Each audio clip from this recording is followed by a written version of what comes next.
मैं ईशा गुप्ता, आप देख रहे हैं जनता 24 न्यूज, जो रहे हर पल सच के साथ। तो आइए ले चलते हैं आपको आज की खास खबर की। फिरोजाबाद में जिला ब्राह्मण महासभा के प्रधान कार्यालय रामलीला ग्राउंड पर एक पत्रकार वार्ता का आयोजन किया गया, जिसमें भगवान परशुराम शोभा यात्रा के संयोजक दिनेश वशिष्ठ ने बताया कि 26 मई रविवार को भगवान परशुराम की शोभा यात्रा दिव्य स्वरूप में मनाई जाएगी। इस अवसर पर उन्होंने ब्राह्मण समाज के सभी लोगों से कार्यक्रम में पहुंचकर सफल बनाने की अपील की। वार्ता के दौरान भगवान परशुराम शोभा यात्रा के संयोजक दिनेश वशिष्ठ ने बताया कि 26 मई रविवार को भगवान परशुराम की भव्य शोभा यात्रा दिव्य स्वरूप में निकाली जाएगी। उन्होंने बताया कि शोभा यात्रा इस बार सुबह 8 बजे से निकाली जाएगी, जिसका दोपहर 12 बजे तक समापन होगा। शोभा यात्रा में मुख्य 3 डोले होंगे और कुछ चुनिंदा झांकियां होंगी, जिसमें एक भव्य और दिव्य भगवान श्री राम का मंदिर रहेगा।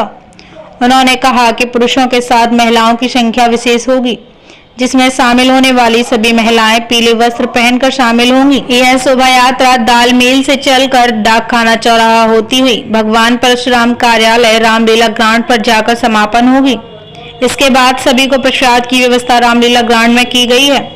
कल्पना राजौरिया ने बताया कि सभी लोग एकजुट होकर भगवान परशुराम की शोभा यात्रा में शामिल होंगे। शोभा यात्रा का एक भव्य व दिव्य स्वरूप देखने को मिलेगा।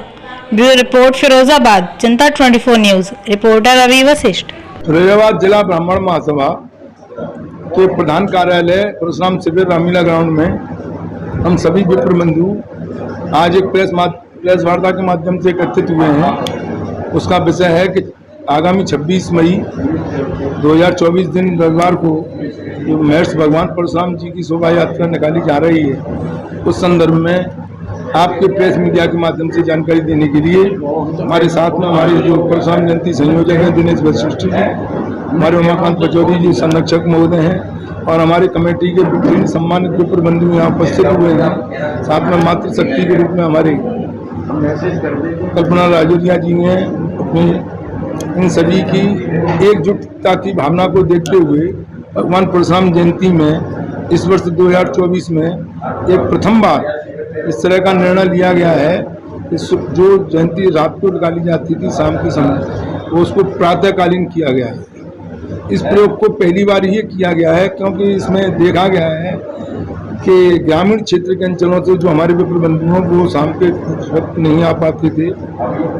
इसलिए सभी लोगों की ये राय हुई कि ग्रामीण क्षेत्रों से विप्र बंधुओं को जोड़ने के लिए, एकजुटता को दिखाने के लिए, ब्राह्मण शक्ति को प्रदर्शन के रूप में दिखाने के लिए यह 8 बजे का समय निर्धारित किया गया।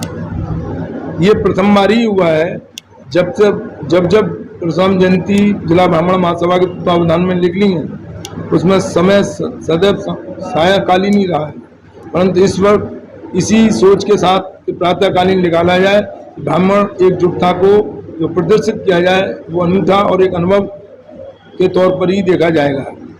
साथ ही आपको बता देना चाहते हैं कि इस वक्त एक और बात नई हुई है कि जिला ब्राह्मण महासभा के तत्वावधान में तो जयंतियाँ हमेशा निकली हैं, परंतु इस वक्त सर्व समाज के द्वारा जो समर्थन दिया गया है, उससे जो ब्राह्मण स्वजाति बंधु हैं वो बहुत ही उत्साहित हैं और अपने अपने बैनर तले, अपने अपने संगठनों के तहत सभी लोग जिला ब्राह्मण महासभा की निकलने वाली जो परशुराम जयंती है भगवान परशुराम जी की, उसमें बढ़ चढ़ कर हिस्सा ले रहे हैं। बाकी की बात तो हमारे संयोजक महोदय दिनेश वशिष्ठ ने कह दिया है, जिस तरह से झांकियाँ निकलती हैं, परंतु झांकियों की बजाय जो समाज की जो एकजुटता की झांकी निकलेगी, वो भविष्य में एक नया संदेश देने के लिए मेरी सोच है, एक नई ऊर्जा के साथ इस समाज के संगठन के लिए आगामी भविष्य के लिए अपनी चुनौतियों को स्वीकार करेगी।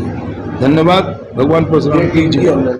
आज यहाँ प्रेस वार्ता का आयोजन किया गया है। परशुराम शिविर है ये हमारा, और जैसा कि आप सभी जानते हैं कि प्रतिवर्ष की भांति इस वर्ष भी भगवान परशुराम जी की शोभा यात्रा भव्य व दिव्य स्वरूप में निकाली जा रही है। आज आपके समक्ष यहाँ आयोजन समिति प्रस्तुत है, जो जानकारी दे रही है कि शोभा यात्रा में इस वर्ष एक तो परिवर्तन करते हुए प्रातः का समय रखा गया है। प्रातः 8 बजे से यह शोभा यात्रा निकाली जाएगी। साथ ही इसमें जो चुनिंदा झांकियां हैं उसमें एक भव्य दिव्य भगवान राम का मंदिर भी सम्मिलित रहेगा, जो हमें बहुत समय पश्चात उपलब्ध हो पाया है। हम वहाँ तक पूजा अर्चन कर पा रहे हैं, तो वह दिव्य झांकी इसमें सम्मिलित रहेगी, जिस पर विशेष लोगों की दृष्टि रहेगी। और इसमें एक और ख़ास बात यह है कि इस बार महिलाओं की संख्या बहुत बड़ी सम्मिलित होने वाली है।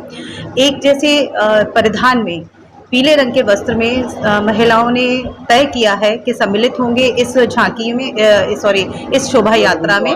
और पुरुष भाई और जो जितने भी गणमान्य व्यक्ति हैं वो भी सम्मिलित रहेंगे। सभी के परिवारों से महिलाएं सम्मिलित रहेंगी इस झांकी, इस शोभा यात्रा में।